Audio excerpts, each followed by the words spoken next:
Okay guys, welcome back na naman sa aking YouTube channel. No? So bukas, non-maintenance. So ibig sabihin, mag-update lang si Nightcrow. So ano ba yung mga in-game updates niya? Check-in event. So na-announce na to nung previous event nila nung nakaraang September 10. Pinagpatuloy lang guys. Tapos nagkaroon lang ng additional na Alchemy Pass at Morion Pass. So isa-isay natin tong check-in event na to at saka tong mission completion event. So ito yun mga bossing, check-in event. So sa check-in event, makakakuha ka dyan ng syempre Source of Growth, ayan, Bound, Ancient Papyrus at Frozen Tear yung pinaka last day. Tapos sa pangalawa naman, yung 200 Day Eve Festival check-in gift ay meron kayong SOA. So sobrang daming Seal of Advancement mga bossing.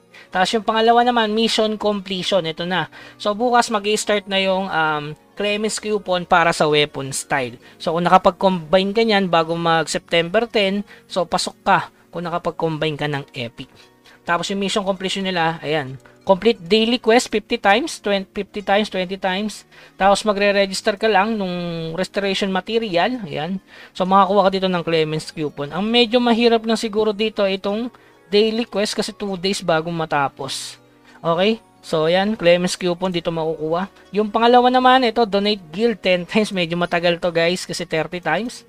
Halos depende, no, kung puro gold coins ka lang, abutin ka ng 10 days para dito. So Morion Bound 10 times 10 naman hanggang September 29 naman to, ibig sabihin 13 days mga bossing. So complete order ito, kaya medyo siguro sana bukas tumaas yung guild order kasi 80 times. Kung per day kasi 65 lang yung aabutin plus 5 na libre guys. So aabot lang ng 70. So kung may reserba kang 10, tapos mo lahat to. At saka maganda yung makukuha mo dito, higher skill trait tom yan mga bossing, times 1. So kailangan natin makuha to. Kaya bumili na ako nung daily. Kung makikita nyo, yun, may papyrus. Kumuha tayo dito ng daily. Yan, binili natin ng binili to mga bossing. Okay? So yun.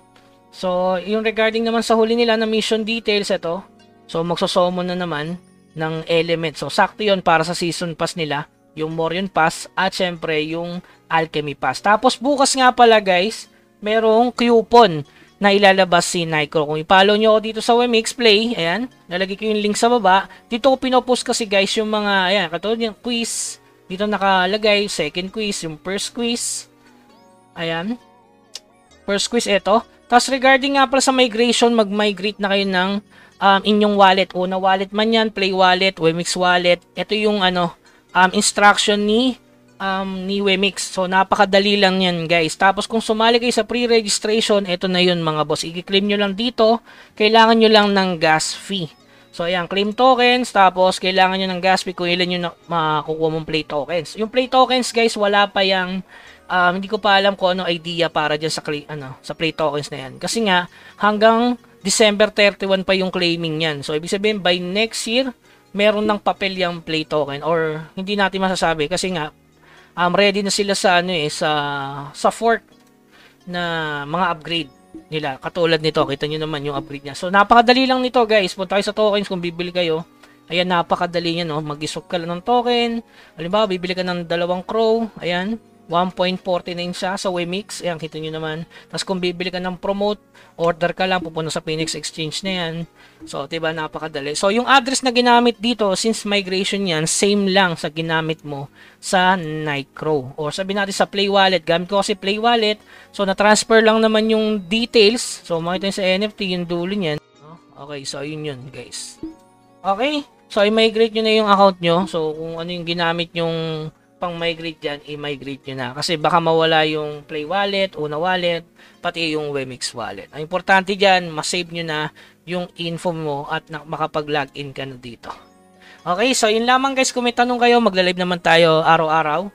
So pwede kayo mag-direct sa akin, magtanong tuwing live. Okay, so yun lamang guys. Hanggang sa muli, paalam.